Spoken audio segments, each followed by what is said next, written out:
ఇక సీఎం రేవంత్ రెడ్డి మాట్లాడుతున్నారు. ఇప్పుడు లైవ్ చూద్దాం. మిత్రులారా, ఈరోజు आखिर में उसी में आ जाएंगे शुरुआत तो इधर से करने दो। आरामगढ़ फ्लाईओवर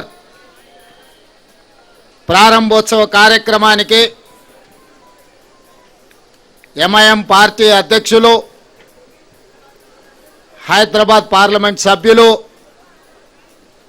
మీ అభిమాన నాయకుడు అసదుద్దీన్ ఓవైసీ గారు, సహచర మంత్రివర్గ సభ్యులు దుద్దిల్ల శ్రీధర్ బాబు గారు, శాసనసభలో ఎంఐఎం పక్ష నాయకులు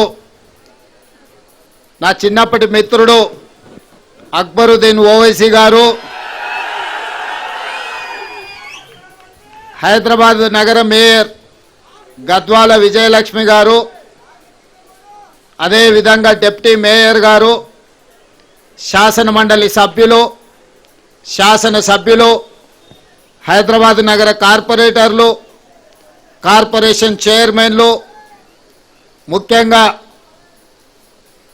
హైదరాబాద్ పార్లమెంట్ ప్రాంతం సంబంధించిన వేలాది మంది యువకులు ఈరోజు ఈ ఫ్లైఓవర్ ప్రారంభోత్సవ కార్యక్రమంలో పాల్గొని ప్రభుత్వం చేస్తున్న అభివృద్ధికి అండగా నిలబడ్డందుకు మీకు అందరికీ మనస్ఫూర్తిగా ధన్యవాదాలు.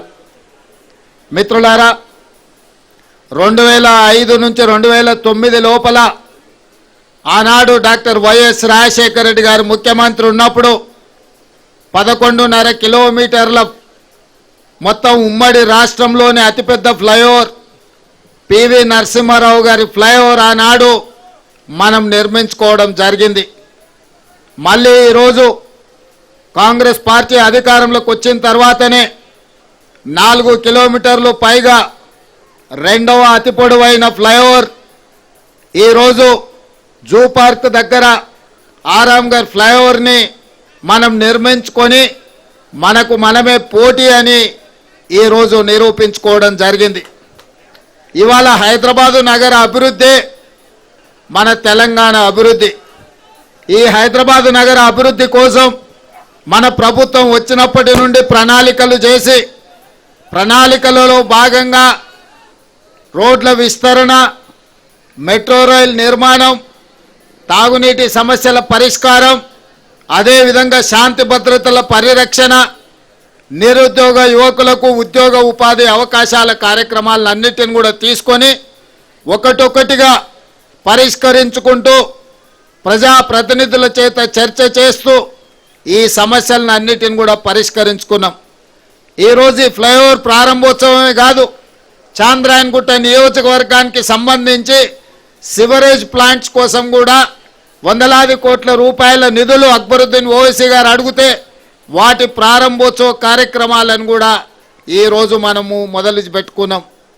ఈరోజు చాలామంది నగర అభివృద్ధి గురించి ఎదురు చూస్తున్నారు. ఈ నగర అభివృద్ధిలో మెట్రో విస్తరించాల్సిన అవసరం ఉన్నది, గోదావరి జలాలను తీసుకురావాల్సిన అవసరం ఉన్నది, మూసీ నదిని పునరుజ్జీవింపజేయాల్సిన అవసరం ఉన్నది. ఆనాడు నిజాం సర్కార్ 1908లో వరదలు వచ్చినప్పుడు హైదరాబాదు నగరంలో వేలాది మంది చనిపోయినప్పుడు ఆ రోజు మోక్షగుండం విశ్వేశ్వరయ్యను ఒక ఆర్కిటెక్టుగా, ఇంజనీర్గా నియమించి ఉస్మాన్ సాగర్, హిమాయత్ సాగర్ను నిర్మించడమే కాకుండా వకారాబాద్ నుంచి వచ్చే మూసా, ఈసా నదుల యొక్క వరదల్ని నియంత్రించి హైదరాబాద్ నగరానికి తాగునీటి సమస్యను పరిష్కరించడమే కాకుండా ఈ హైదరాబాద్ సిటీని లేక్ సిటీగా, లేక్స్ అండ్ రాక్ సిటీగా ప్రపంచంలోనే ఒక గొప్ప పేరు నిజాం సర్కార్ ఆనాడు హైదరాబాద్ నగరానికి తీసుకొచ్చిండు. ఇవాళ ఆనాడు నిజాం చేసిన అభివృద్ధిని పరిరక్షించుకుంటే ప్రపంచ చిత్రపటంలో హైదరాబాదు నగరంతో పోటీ పడే నగరమే లేదు. కానీ కాలక్రమేణా కబ్జాదారులు లేదా ఆక్రమించుకోవడం వల్ల హైదరాబాదు నగరం యొక్క సుందరీకరణ దెబ్బతింటున్నది. ఈరోజు హైదరాబాదు నగరంలో చిన్న వర్షం వచ్చినా వరదలు వస్తున్నాయి, ట్రాఫిక్ జామ్లు అవుతున్నాయి. వీటన్నిటిని కూడా పరిష్కరించుకోవాలన్న ఆలోచనతోనే ఈరోజు మన ప్రభుత్వం ముందుకు వెళ్తుంది.